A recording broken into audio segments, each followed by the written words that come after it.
So I work on a slightly different timescale to a lot of you. I'm trained as an archaeologist and my heart I'm a paleoanthropologist. So I decided to talk about something which is a little bit, an aspect of my work which is a bit more relevant to the crowd here today.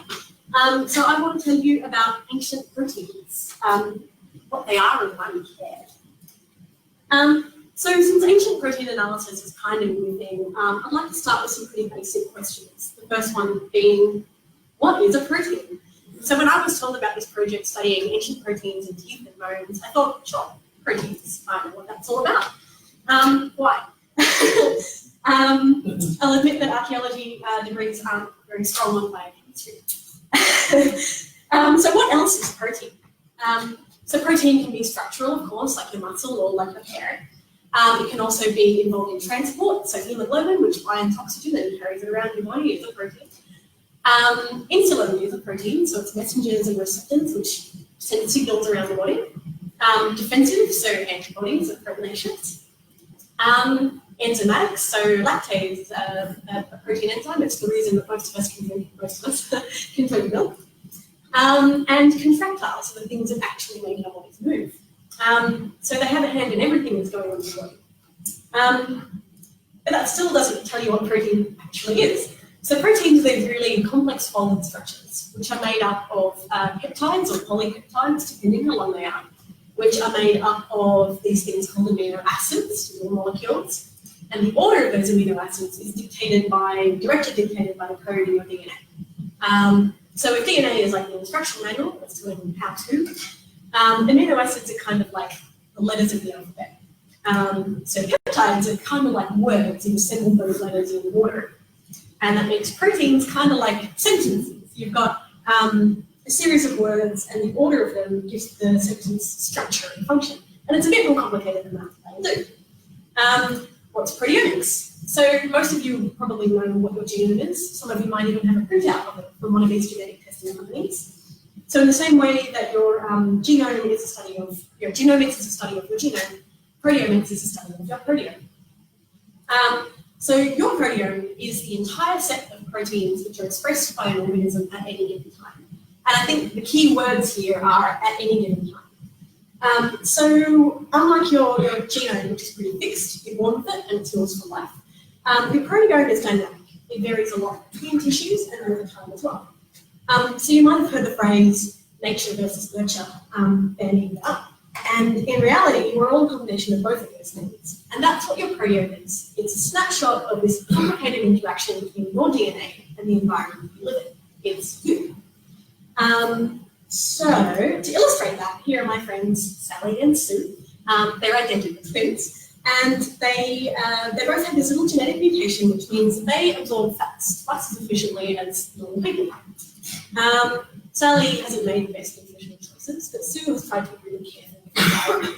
And as a result, Sally's gene is activated, she ends up becoming quite overweight, while Sue is still fitting into the gene she wore as a 19-year-old. So that's the difference. There's your crash course in proteomics. Congratulations, you're a pass. The other key piece of information before I move on is that proteins preserve for orders of magnitude more than DNA. And even in some pretty hostile environments. So bear in mind that this scale down here is logarithmic. And we're kind of, this is worse organic preservation than heat, humidity, and microbial action, and even places like the tropics have them all. And even in the tropics, we're pulling out proteins dramatically outlasting DNA. We're kind of bumping our heads against the ceiling in terms of DNA retrieval, but we're not even close to figuring out the limits of ancient protein retrieval yet. So that's really exciting once you get past, a couple of thousand years. So what can we actually do with ancient proteins? One of the coolest things which has come out recently is the discovery of proteins, the possible discovery of proteins in several different species of dinosaurs. It's contentious. There have been some really famous examples of false identification, proteins and DNA. And of course, one of the first arguments that was thrown out there was lab-based contamination. This same lab was also conducting research on chicken bone, prompting people to question whether this dinosaur protein was a chicken protein. Fair question. So they reran the experiments very carefully, they pulled their mass spectrometer, which is the machine that we use to figure out what proteins are there. They pulled it apart piece by piece and soaked all of the components in methanol. And then they reran it.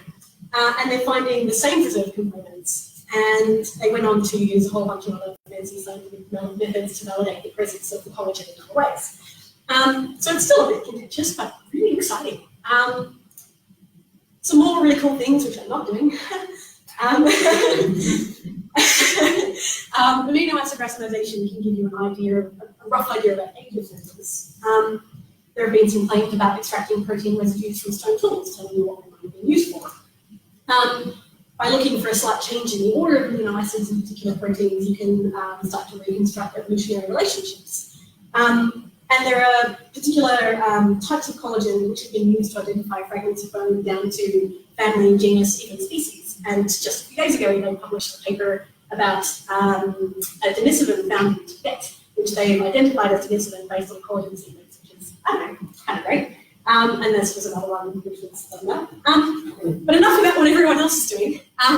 This is what I'm doing. So for the last year or two, we've been working mostly at the Near Caves in Malaysia and India. This is enormous. So, I don't know if you can see it. This is a house. This cave is huge. And there's a very famous archaeological site on the far right. And probably the most significant thing, as far as I'm concerned, to come out of that site was something that we call the skull, which is a modern human skull dated to about 40,000 years. And there's also human evidence for human occupation pretty much all the way through until really, really recently. So why do we care? Why are we going to so much trouble to get the protein out of the bone? Well, back in the day, when they first explored it, they were looking for a missing link between ape and humans. So the questions that we're asking changed a bit. But we still have a lot of questions about the deep skull. It was originally described as a juvenile male, which looks like Tasmanian Aboriginal Australians, and it's been redescribed as probably a mature female who looks like member of taken populations. So that's still a bit of a mess.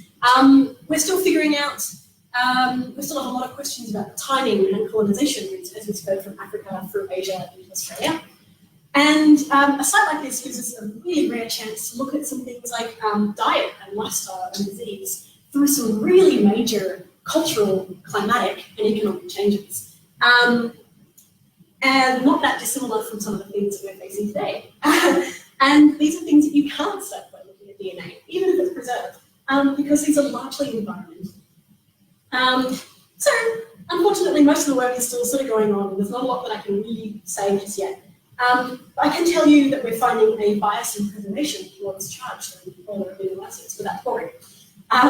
I can tell you that we've been able to use protein in your teeth, which looks slightly different in males and females, to identify sex in an INH high population, which is actually really cool. I can tell you that the same site in Thailand, there's a very high probability of metabolic disease. So some proteins associated with metabolic disease were overrepresented in the samples, and stable isotope analysis indicated a heavy rice-based diet. So that's really cool. But one of my favourite finds so far has been that long bone seems to harbour viral and bacterial proteins.